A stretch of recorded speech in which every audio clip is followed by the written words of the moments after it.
So by now you may have noticed a certain pattern emerging in the first three parts of the Grand Amato Interrogation review, and it's been what's so perplexing about figuring out why something like this would happen. Because if you just settle for the easy answers, addiction, money, guns, then it's kind of like just watching the video of an explosion and saying, well, all the destruction was from that explosion. End of story. Moving on with my life. However, you don't know where the bomb came from. You don't know who dropped it. You don't know where that person came from.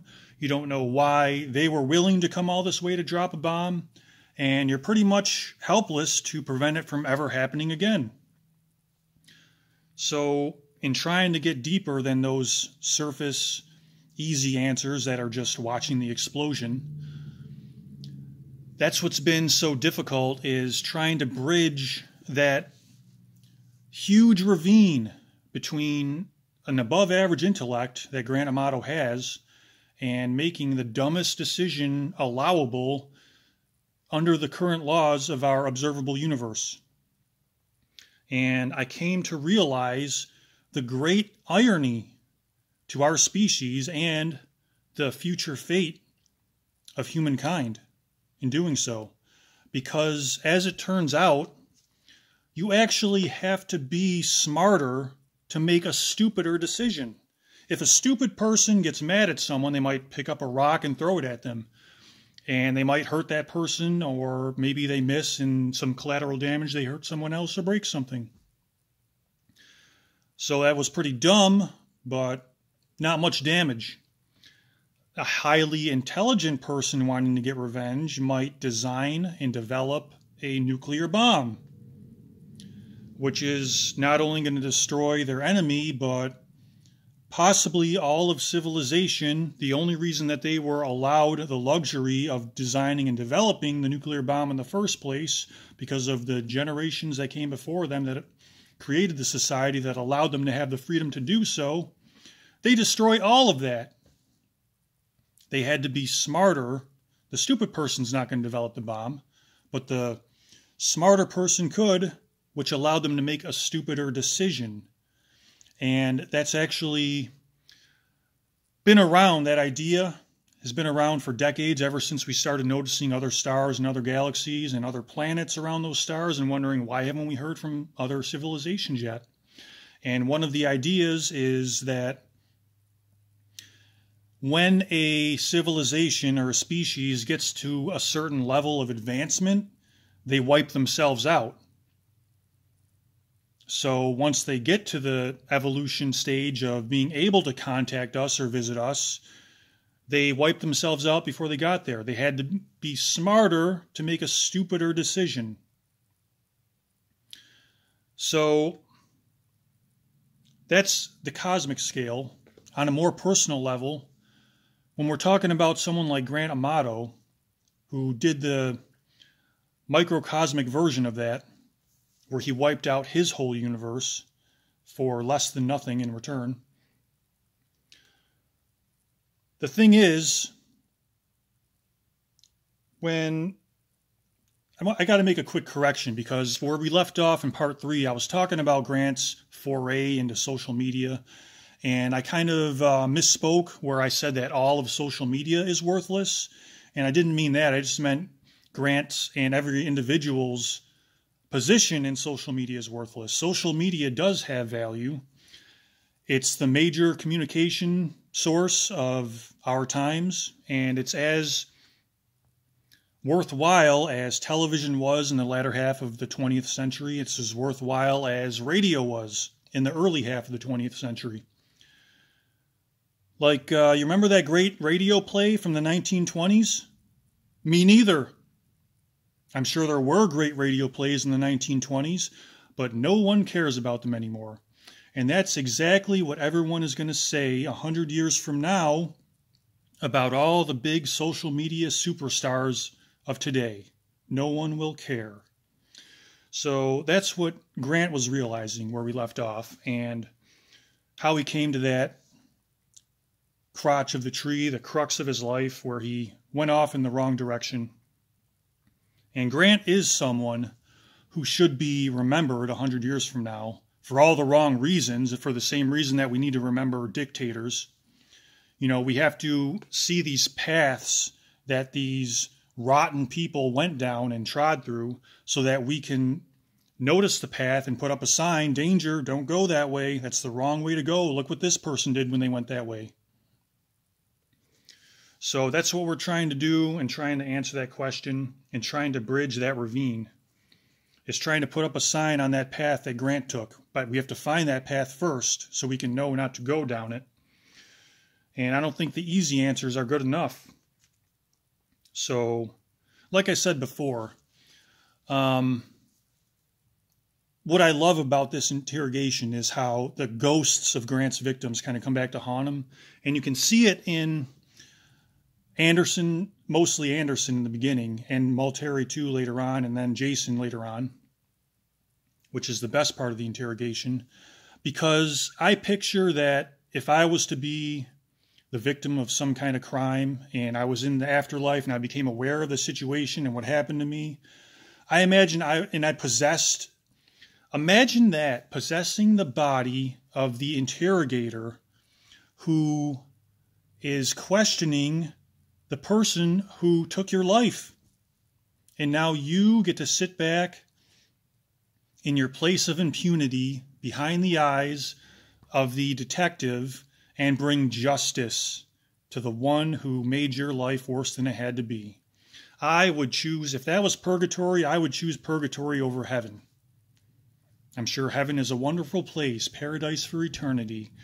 But imagine how satisfying that would be to be an Anderson, to be Grant's dad watching through the eyes of Anderson, and even possessing his body and just sitting back and saying, "Oh, so Grant, what do you like to do, buddy? Tell me all about it. Oh, you like anime? You took a trip to Japan? What happened there? Oh, you like guns? Tell me about the guns. I can't wait to see where this is going." And just sitting back and giving Grant that rope and watching him tie a noose for himself.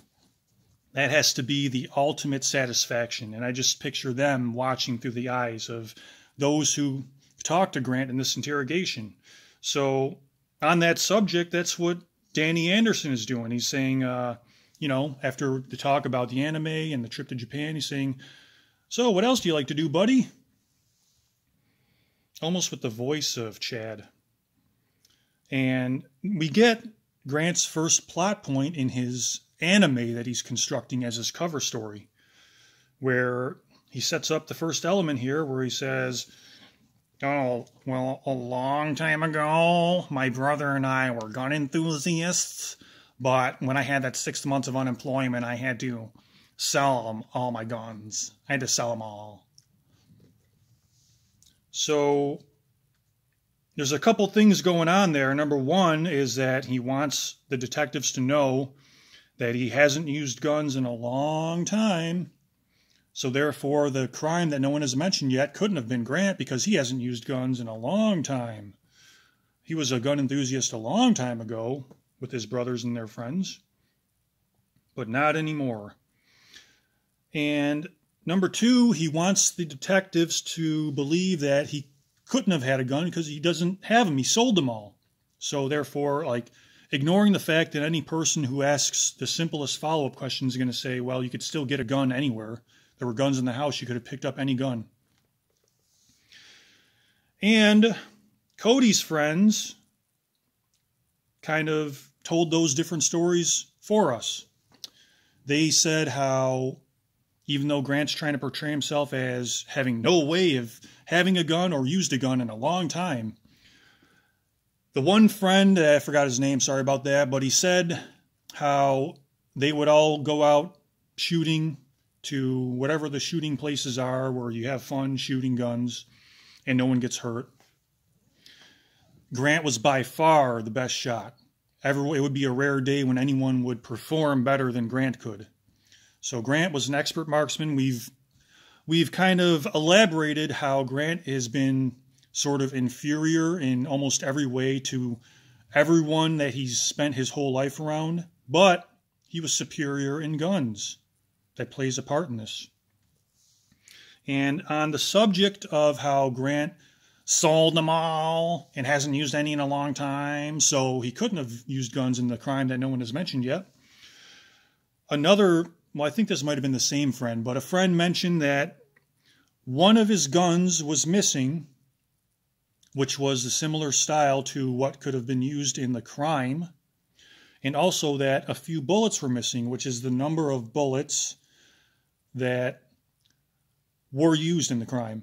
And Grant was in the area of the friend's house where the gun and the bullets were missing in the time before, a few weeks before the crime was committed. So,